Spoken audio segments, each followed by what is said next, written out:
sila ng anino ng isang kinikilala nilang banal na tao at naniniwala sila na merong magiging blessing sa ganong uri ng gawain. The Bible is silent about approving or disapproving that kind of practice, but we are just citing a very truthful and a very factual historical occurrence that the sick people are being placed at the temple gates to seek alms, and not only money, sometimes food, and very often spiritual blessing. And so this was the case of this crippled man. Mula pagkabata ay lumpo na ang lalaking ito, kaya lumaki na lang siya sa awa ng iba. Hindi natin alam kung mga kamag-anak niya yung nagdadala sa kanya, ulila ba siya o ano, pero itinuturo lagi sa kultura ng mga Israelita na maging matulungin sa mga kapuspalad. Kaya merong nagdadala sa kanya, i-deliver siya doon sa may pintuan, sa may hagdanan ng templo, araw-araw para siya mamalimos. The Israelites went to the temple 5 times a day to pray. So maraming pagkakataon na siya ay matulungan. At ipinakikilala ang espiritualidad kasama ng mabubuting gawa sa mga kawawa, sa mga hikahos at mga may sakit. Nung dumadaan itong si Pedro at itong si John, ay humingi sa kanila ng limos itong lalaking ito. Pera ang hinihingi niya, at siya ay nagulat at sinabi ni Pedro, tumingin ka sa akin, tumingin ka sa amin, titigan mo kami, may sasabihin kami sa iyo. Akala niya malaking pera ang ibibigay. Acts 3, 6-8. Then Peter said, silver or gold I do not have, but what I have I give you.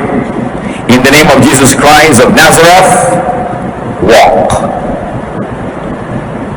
Siguro yung first part ng sentence niya ay nakaka-disappoint doon sa lalaki. Sabi, wala kaming pera, wala kaming kapera-pera. Pero kung anong meron kami, yun ay bibigyan namin sa iyo. Sa ngalan ni Jesus, na taga Nazareth, maglakad ka. Tumayo ka, gumaling ka dyan, at ang hindi ka na kailangang mamalimos pa. Acts 3, 6-8. Taking him by the right hand, he helped him up, and instantly the man's feet and ankles became strong. He jumped to his feet and began to walk. Then he went with them into the temple courts, walking and jumping and praising God. A very wonderful event occurring at the very gates of the temple. Sabi, wala kaming pera, yung hinihingi mo wala kami, pero meron kang hiningi, na meron, hindi hiningi, yun ang meron kami. Meron kami kapangyarihan ni Kristo. At sa pangalan niya, inuutusan ka namin, tumindig ka dyan at maglakad ka. At tapos inabot nila ng kamay, itong crippled man, at itinulungang tumayo. At ganun din sa panahon na yon, doon ding oras na yon, gumaling ang kanyang karamdaman. Siya hindi lang nakalakad, nagtatatalon pa, nagsasasayaw, sumunod sa kanila, papasok sa templo. So Peter and John had no money, therefore they gave no money. But they gave the power of Jesus Christ. And they gave their hands to help the beggar stand up. That's what they had. They had hands, they had spiritual power in the name of Jesus. That's what they gave. Peter and John gave what they had, company, fellowship. Matapos na tumayo ang lalaking ito, sinama nila, pumasok sa loob. For the first time sa buhay niya, nakapasok siya sa loob ng templo kasi hanggang pinto lang siya. So binigyan ni Pedro at ni Juan itong lalaking ito, kung anong meron pa sila, yung kakayahan na sumama at samahan ng lalaking ito. They gave company and fellowship. And this is a great gift to an isolated and a lonely man. Kung kayo ay isang lumpo na hindi nakakapunta sa gusto niyong puntahan, kung binuhat kayo at iniwan kayo sa isang lugar at kung hindi pa kayo kunin doon na hindi kayo makakalis doon, you must have another miserable life. Hindi kayo nakakapili na makakausap, yun lamang gustong lumapit sa inyong makakausap nyo, hindi kayo pwedeng lumapit sa gusto nyong lapitan. So ano pang kailangan ng taong ito? Companionship. Kailangan niyang makasama, magkaroon siya ng mga kagrupo, maging miyembro siya ng isang grupo. And that was one instance when money would have been the least meaningful gift. Maaaring sa buhay niya, nasayang na siya na ang climax ng buhay niya, magkano bang napalimos niya, magkano ba naibigay sa kanya ng mga naaawa, at ang nagiging kahulugan ng buhay niya ay kung magkano ang kanyang kinita. But that one day, all the money that he could ever ask from people and beg for became meaningless. Because now he never needed any more to beg because he got infinitely more. Kung minsan, humihingi tayo ng pera sa tao, yung pala meron pa siyang ibang mas magandang maibibigay sa atin. At akala natin kung nakuha na natin yung pera na yon ay panalo na tayo. Ganyan din yung mga kaminsan ang dadaya. Gagawin kang business partner, bala ka lang dayain. Pag nakuha yung pera mo, akala niya nakaisa na siya. Pero kung sakasakali pala na naging patuloy ang inyong pagkakaibigan at partnership, mas marami pa siyang kikitain na kasama mo kesa sa inisahan kanya na ganon. Merong mga nagnanakaw, merong mga gumagawa ng masama, o kaya pipilitin nila na makuha nila yung pera ng kapwa nila, yung partner nila, mana nila, hindi nila alam kung natuwa pala yung kapwa nila na yun sa kanila, mas malaki pa ang naghihintay sa kanilang gantimpala. There are times when money is the least that we could get and receive from people. That's why we must have the spiritual discernment to know when money is not what it counts. Now, lack of money does not have to be equated with inability to help. Isa yan sa nakita po natin na napaka-practical na katotohanan, it doesn't mean inability to give. Pag wala kang pera, hindi ibig sabihin wala ka nang pwedeng ibigay, na wala ka nang pwedeng magawa, na magiging baliwala ka na. So what is important for us is to take stock of what you have and give it. Give from it. Ano bang meron ka? Ano ba ang pwede mong ibigay sa nangangailangan? Ano ba ang pwede mong ibigay sa isang organisasyon na gusto mong tulungan? Ano ba pwede mong ibigay sa isang church, sa iyong bayan? Marami pa. Punong-puno po ang Biblia ng mga kautusan at mga katuruan tungkol sa pagbibigay ng kung anong meron ka. 1 Timothy 6:18 to 19, command them to do good, to be rich in good deeds, and to be generous and willing to share. In this way, they will lay up treasure for themselves as a firm foundation for the coming age. So dapat daw palabigay ang tao sapagkat yan lang ang paraan na nakapag-impok siya ng kayamanan para sa darating na panahon. Kung sa panahon na walang hanggan, sa panahon na uuwian ng lahat ng nilalang. Sabi, iutos sa kanila, turuan niyo sila na laging gumawa ng mabuti. Maging mayaman sila sa pamamagitan ng mabubuting gawa, palabigay, at handang-handa na ang kanyang mga tinatangkilik na mga magagandang bagay ay partihan, hatian ang kapwa. Proverbs 19:17, he who is kind to the poor lends to the Lord, and He will reward him for what he has done. Ang mabuti pala sa mga mahihirap, palabigay, ay nagpapautang sa Diyos. At napakasarap magpautang sa Diyos dahil hindi siya nanunuba. Lagi siya nagbabayad, may sobra pa. Because God will never permit Himself to be any man's debtor. He will never permit Himself to be indebted to any human being. That's why when you give to God, it becomes a very, very wonderful and sure investment. Now, to give to the poor doesn't always mean to give money, and poor doesn't always mean poor in material wealth. Because there are many people who are spiritually and emotionally poor. We must consider them as well, and we should continue to give to them as we have, as we are able to give. Proverbs 11:24, one man gives freely, yet gains even more. Another withholds unduly, but comes to poverty. Maobserbahan niyo po sa Biblia, mga kapatid, ang dami-daming mga ironies at mga kabaligtaran. Isa na dito yung binanggit ng Proverbs 11:24, meron tayong mga taong sobrang palabigay, pero lalo namang nagkakaroon. At meron naman ang dadamot, lalo namang nawawalan. Kaya napakahalaga na sinusunod natin yung katuruan to be generous, to give when we are able. At bakit po natin ito pinag-uusapan, mga kapatid? Una, dahil talagang foundational to spirituality yung giving. For God so loved that He gave. Yan ang isa sa mga definition ng loving, giving. Sabi nga nila, you can give without loving, but you cannot love without giving. Isang gasgas na yan, quotation na yan, pero totoo. Hindi mo pwedeng sabihin nagmamahal ka pero wala kang binibigay. Sabagat ang tunay na pagmamahal ay naipapahayag sa pagbibigay.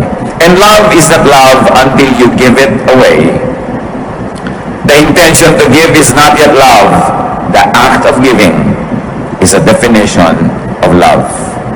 So one who gives friendship naturally begets friendship.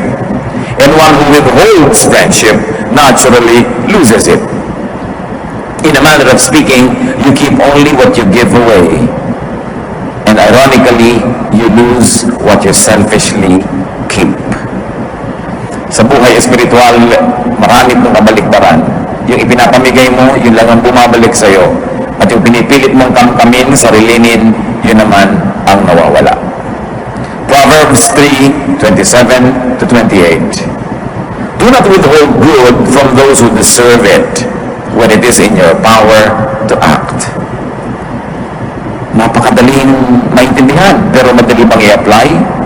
Huwag daw pagkakaitan ng mabubuting bagay ang mga karapat-dapat tumanggap nito.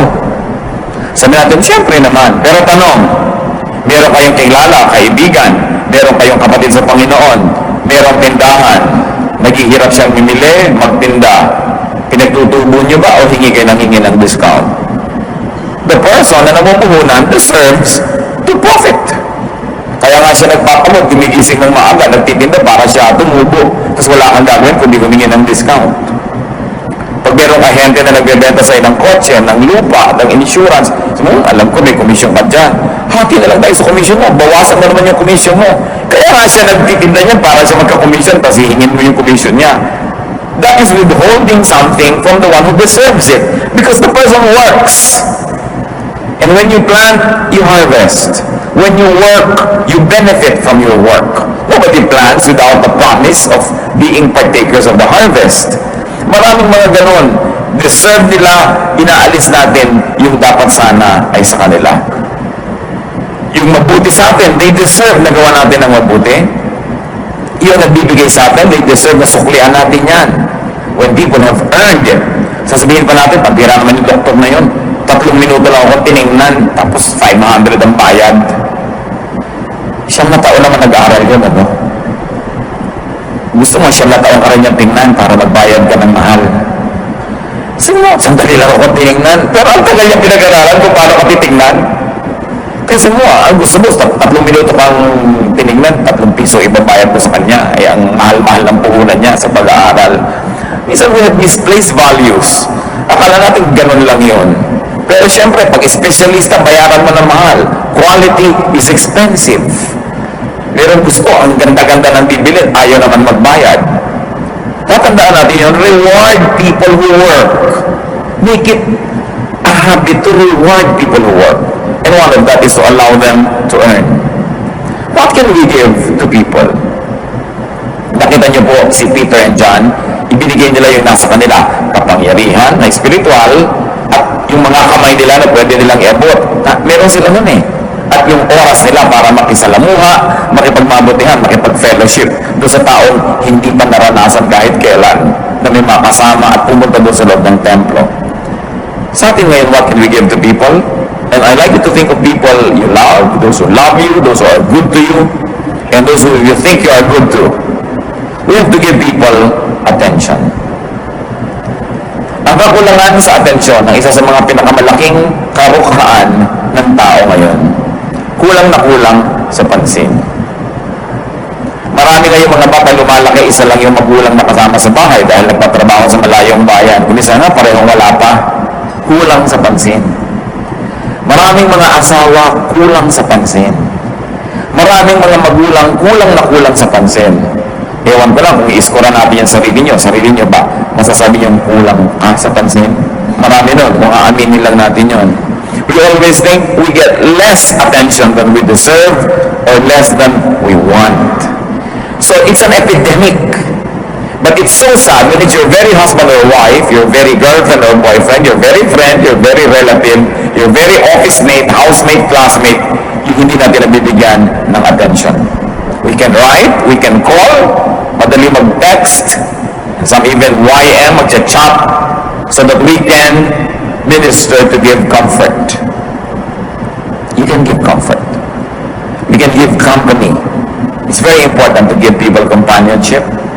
We can give them connectedness and connection. People like to connect, so they like na may kasama, may kausap, may kasabay. People need affirmation, and we can even give them entertainment. When there's too much to worry about and to think about that they're already at the brink of probably destroying themselves or being destroyed, then people need to be entertained. Kailangan malibang, maaliw, Kailangang ilayo ang iniisip sa mga nagpapabigat sa kanilang buhay. At lahat ng yan ay dapat at kailangan nating ibinibigay sa ating kapwa. 2 Corinthians 1:4, God comforts us in all our troubles so that we can comfort those in any trouble with the comfort we ourselves have received from God. Tayo daw ay binibigyan ng Diyos ng ginhawa at nang sa ganoon ay makapagbigay din tayo ng ginhawa sa mga nangangailangan nito. Sa makatuwid, ang ginhawa na ating tinatamasa ay hindi lang para sa atin. Ito ay binibigay din ng Diyos para tayo naman ang magbigay nito sa mas nangangailangan pa. So whenever you are not very needy of comfort, it means that you are positioned to be the giver of it. Dalawa lang naman yan eh. Kayo yung talagang kailangan yung may magpaginhawa sa inyo, magpaluwag ng loob, mag-minister sa inyo, magpalakas ng loob. Pero kung hindi ganun ang ating kalagayan, salamat. Pero ang ibig sabihin, tayo naman ang dapat naghahanap ng mapagbibigyan natin ng ganung ginhawa. Job 2:11, when Job's 3 friends heard about all the troubles that had come upon him, they set out from their homes and met together by agreement to go and sympathize with him and comfort him. Alam natin ang kasaysayan ni Job, napakayaman, napakasikat, pero lahat ng mga pagpapala ito nawala sa isang iglap.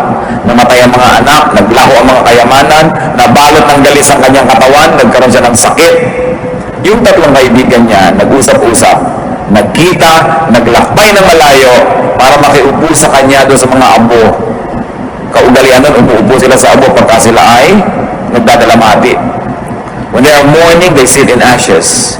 Not to mention the fact that Job was covered with sores and wounds and he needed this disinfectant, mga ash, to cover his open wounds. But they sat with him 7 days, not saying anything, just providing the ministry of presence. Mga kapatid, presence is a very powerful ministry. Hindi mo na kailangan pa magsalita, hindi mo kailangan mag-moralize, hindi mo kailangan mag-philosophize. Just be there when people are sick, when people are lonely, when people are needy, when they are dejected and rejected. O kaya sa mo, okay, tapos na, wala ka na lang tanong, ikaw, kumusta? Mga kapatid, pag may namumumusta sa inyo, 99% of the time, siya ang nangangailangang makamusta. Pinapaalala sa inyo, hoy, buhay ako, kumustahin mo naman ako. Sasagutin niya naman, ikaw, kumusta ka? Hindi lang, tapos na. Nangangailangan yon. Sabi niya, my soul is overwhelmed with sorrow. Karamay. Makikiramdam tayo sa tao. Kung may sasabihin niya, uy, kain naman tayo sa ganon. Tama ka na, kakain ka pa. Yung masasabihin mo, hindi naman kasi lahat ng nag-aayang kumain, gustong kumain, kung minsan ang gusto niya, makasama ka.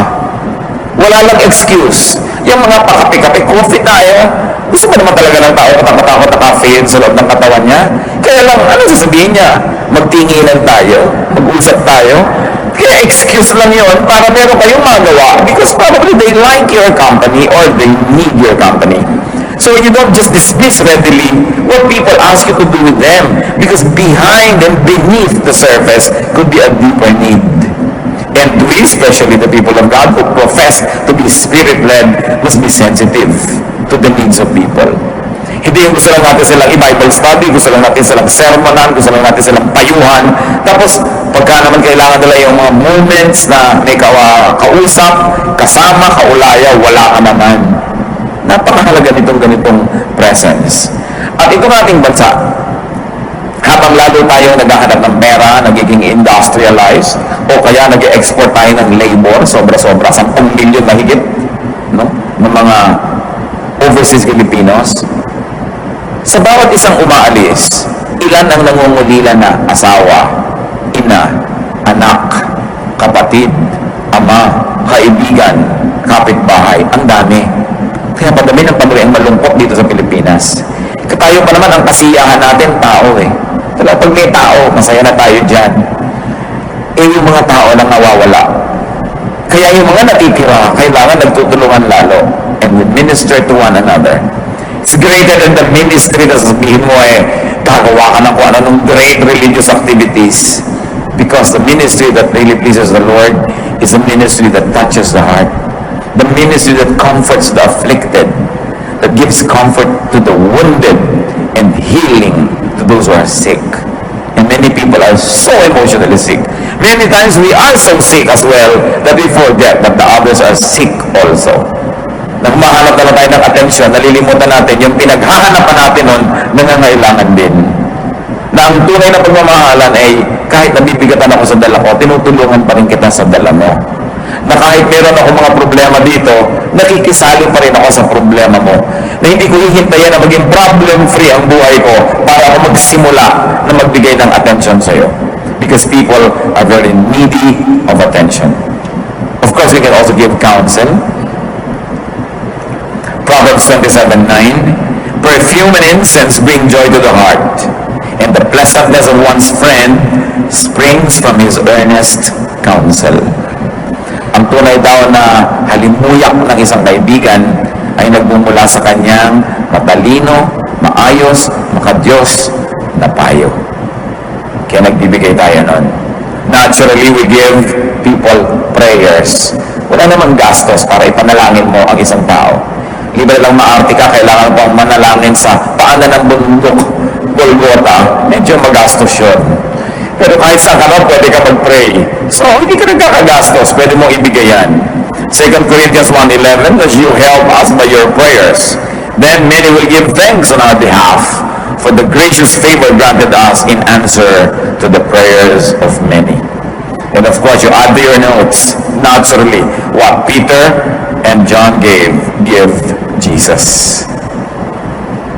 Kapag ibinigay mo na sa Panginoong Jesus, talagang kompleto na. Pasimula ng pagtanggap niya ng napakaraming mahuhusay at mabubuting bagay. Share Jesus like Peter and John did.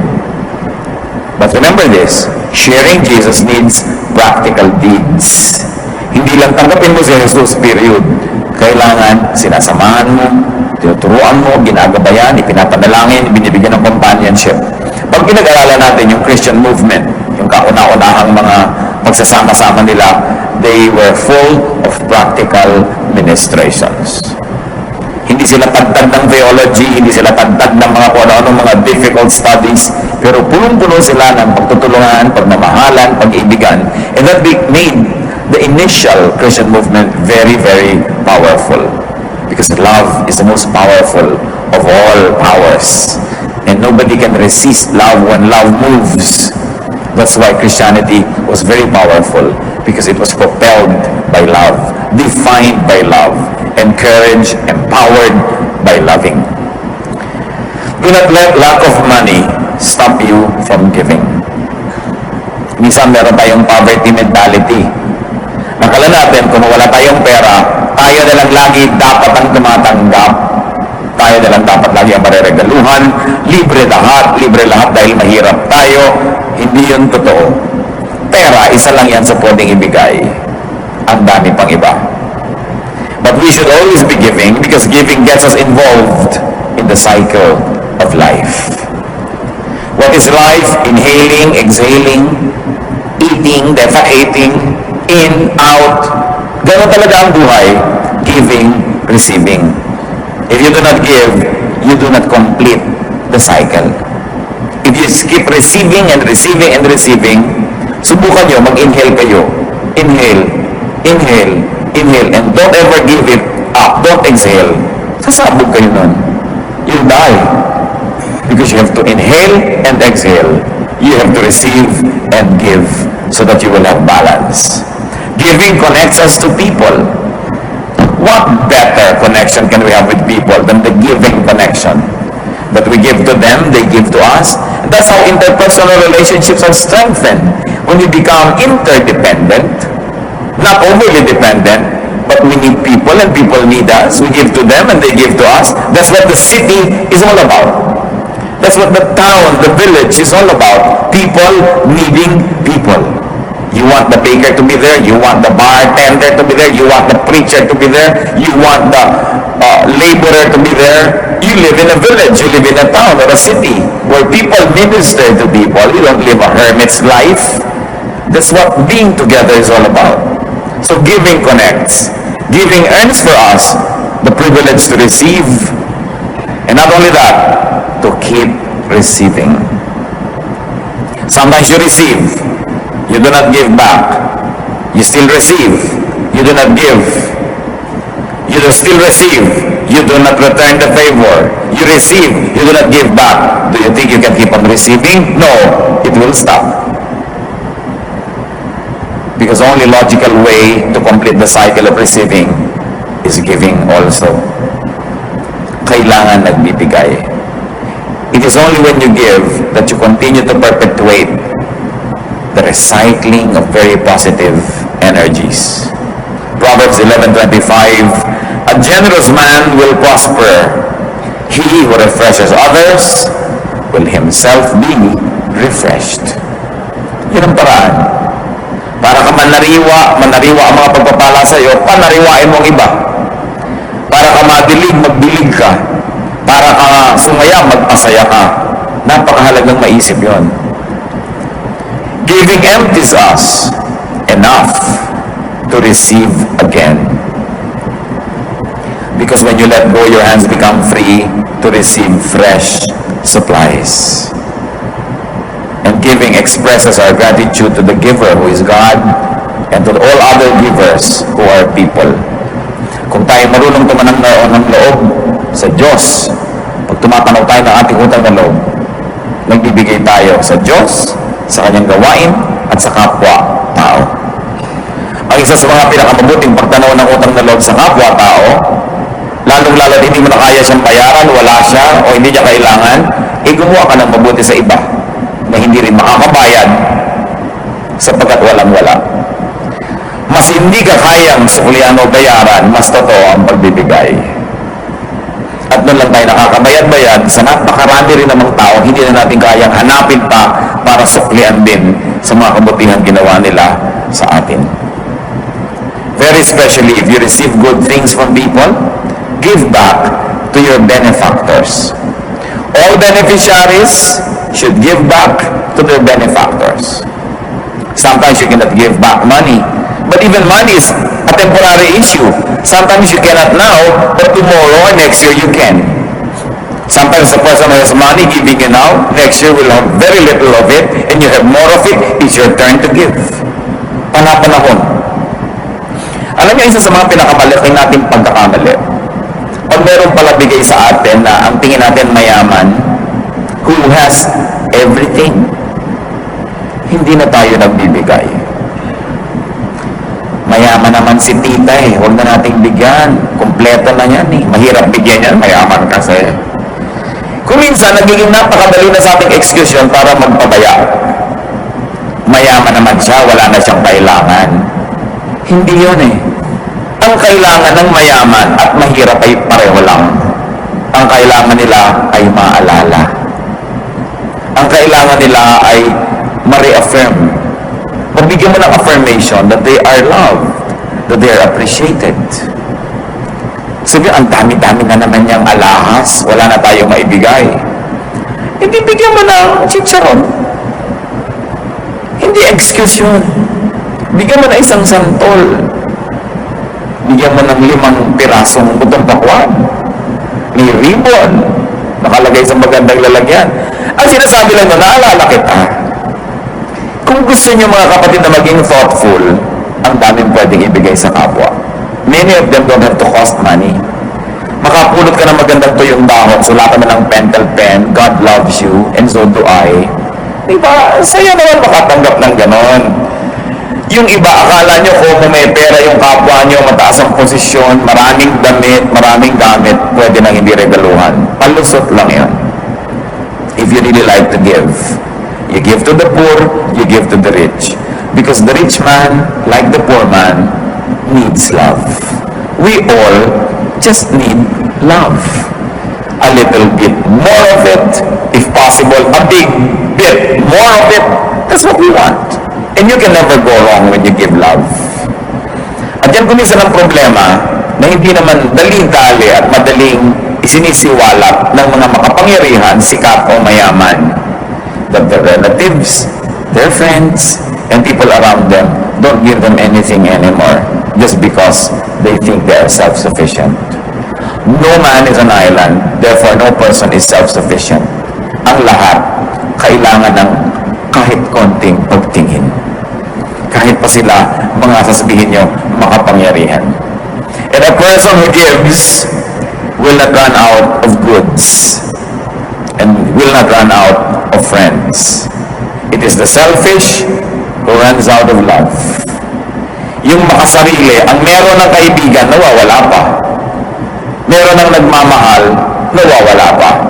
Kasi ang pagmamahal man, humihingi rin ng katapat na pagmamahal. Ang text naghihintay ng sagot, di ba? Ang sulat naghihintay ng sagot. Yung ginagawa mo na pagbibigay ng mabuti sa iyong kapwa, aminin mo ba't hindi, naghihintay ka rin ng sukli. Kahit yun ay thank you, kahit yun ay isang kiss, kahit yun ay kotse o bahay o anuman, dapat sinusuklian. At hindi lang pera ang panukli. Actually, yun talaga pinag-uusapan natin dito. Don't ever have the excuse that just because you don't have enough money, you are already free from your obligation to be nice. Na magsukli. Give what you have. Tulad nila Peter. If not money, then service. 1 Peter 4:10, each one should use whatever gift he has received to serve others, faithfully administering God's grace in its various forms. Madalas mangyari ito sa magkakapatid. May sakit ang magulang nyo. Hili-hilian kung sino magpapa-ospital. Pakiramdaman kung sino ang pinaka hindi makakatiis. Bumubula na yung bibig ng magulang, nangingisay na, kulay asul na. Wala pang nangunguna kasi kung sino magdala sa ospital, siyang magbabayad. Pakiramdaman. Mga kapatid, siguro hindi naman mahirap isipin ganito. Natural, yung mas maraming pera, yun ang meron siya eh. Siguro mas maaasahan talaga na siya ang magbibigay. Pero ikaw na walang pera, di ikaw ang magbantay. Ikaw na yung magpaparito, mag-ayos-ayos. Kasi wala ka namang kontribusyon na pera. Give service. Sa magkakapatid, lagi nagkakahilan, ay si ate maraming pera yan, ay si junior, yan ang maraming pera, yan ang paggastos yan. Eh, anong kontribusyon mo doon? Kailangan meron. Kung hindi ka makakapagbigay ng pera, serbisyo. Mahilig kayo maglinis ng mga nicho-nicho dahil November 1, hindi ikaw makakapagbigay ng pintura, ng makalburot, kung ano-ano. Hindi ikaw mag-cool-cool doon, maglinis-linis doon, mag-brush. Kailangan meron kayo contribute, hindi lang pera ang kinocontribute ng tao. Lalo kung wala kang pera, dapat lang willing ka laging volunteer na maglingkod. Kasi yun na nga yung currency mo, yung mga 10 mga daliri, maglingkod, magtrabaho. Unfair naman na yung gumastos ka, siya pa yung nakabantay doon. And sometimes I see this illness in the way people think. May sakit si nanay, itong anak na namamasukan sa Maynila pang ipapatawag para alagaan si nanay. Ito naman may na magtatrabaho sa Maynila ang nakakapagpadala ng pera. So yung kumikita ng pera, dapat hindi yung inaabala. Hayaan nyo siyang kumita. At yung mga nakatiwang-wang dyan, kayo magtrabaho, magbantay, maggawa niyan. Para yung naghahanap buhay, patuloy makapaghanap buhay. Kanya-kanya tayo nakakayanan. Kanya-kanya dapat ng assignment. Ang nangyayari kasi sa Pilipinas, yung pinaka-responsabling anak, sa kanya na lang ipinapasan lahat. Hanggang siya igulpo, mamatay o magsawa, mag-abroad, at hindi magbigay ng number kung nasan siya, dahil talagang nagsawa na. Huwag niyo naman sobrang asahan, yung naaasahan. Tapos lagi natin pinapalusot, yung nagpapalusot, because that is not God's justice. You should reward those who work and punish those who do not. Sabi nga sa New Testament, if anyone does not work, he should not eat. Talaga ang higpit ni Paul sa ganyang mga bagay. Pero dahil napakarami naman talaga, abusero. If you cannot give money, then give other goods. Meron naman dyan, pupuntahan pa ng doktor sa bahay nila, doktor, wala po kaming kapera-pera, pasensya na kayo, talagang mahirap lang kami. Diba? Pero meron naman kayo yung mga prutas, pwede nyo ibigay. Meron naman kayo antik na kama, di ibigay nyo. At sa lagay, libre na lang, meron naman kayo pwedeng ibigay, ayaw nyo pa rin ibigay. So paglingkuran mo kami, pero yung amin pa rin. You must always give value for value. You must never try to escape responsibility. Kung meron kayong pwedeng ibigay service. Philemon 1:17, si Paul, nung merong isang runaway slave na naging Christian, pinabalik niya dun sa amo. Sabi ko, kilala ko ang amo mo. Sasabihin ko sa kanya, huwag ka na niyang idemanda, huwag ka na niyang parusahan, tanggapin ka na lang niya. Sabi niya sa 1:17, Philemon, so if you consider me a partner, welcome him as you would welcome me. If he has done you any wrong or owes you anything, charge it to me. Value for value. Sabi ni Paul, ikaw, marami kang utang na loob sa akin, ha? Naging Kristiyano ka dahil sa akin. Nakakilala ka kay Kristo dahil sa akin. Laking utang na loob mo. Bueno, itong slave mo na tumakas, naging Christian din, naglingkod sa akin, kinagigiliwan ko siya, pinababalik ko siya sa iyo, huwag mo na siyang singilin. Charge mo na lang sa akin. Kulang ka pa. So, value for value. Dapat ganun. Sa Romans 15:26-27, for Macedonia and Achaia were pleased to make a contribution for the poor among the saints in Jerusalem. They were pleased to do it, and indeed they owe it to them. For if the Gentiles have shared in the Jews' spiritual blessings, they owe it to the Jew to share with them their material blessings. Nagkaroon po ng mga tag-hirap sa Jerusalem kung saan yung mga Hudyo ay nakatira at kung saan mula sa mga Hudyo si Jesus, ang Kristyanismo, ay nakarating sa mga Gentiles. So nung umasenso yung mga Gentile churches, sabi nitong sumulat ng Romans, kayo, nakatanggap kayo ng spiritual blessing galing sa Israel. Ano marapat yung gawin? Hindi nyo sila pwedeng ma-bless spiritually. Sila nga ang nagbigay nun. Bigyan nyo sila ng pera. Magpadala kayo ng tulong. May pangangailangan sila ngayon, nahihirapan sila. Palitan nyo ng material blessing, yung spiritual blessing na nakuha nyo galing sa Israel. This is the essence of the verses. Sasabihin, hindi pwedeng libre-libre kahit spiritual blessing. Palitan mo ng ibang blessing. Maganda, spiritual din. Ngayon, kung hindi mo kaya yun, o kulang, gawin mo iba, serbisyo, o material, o gift. Dapat ganun, value for value. Di ba natin nakita? Pwede naman i-declare ng Diyos, o lahat ng tao, patawarin na lang lahat ng kasalanan, libre na lang kayo lahat. No. That's not God's way. Jesus paid. May bayad. May bayad ang lahat. Walang libre.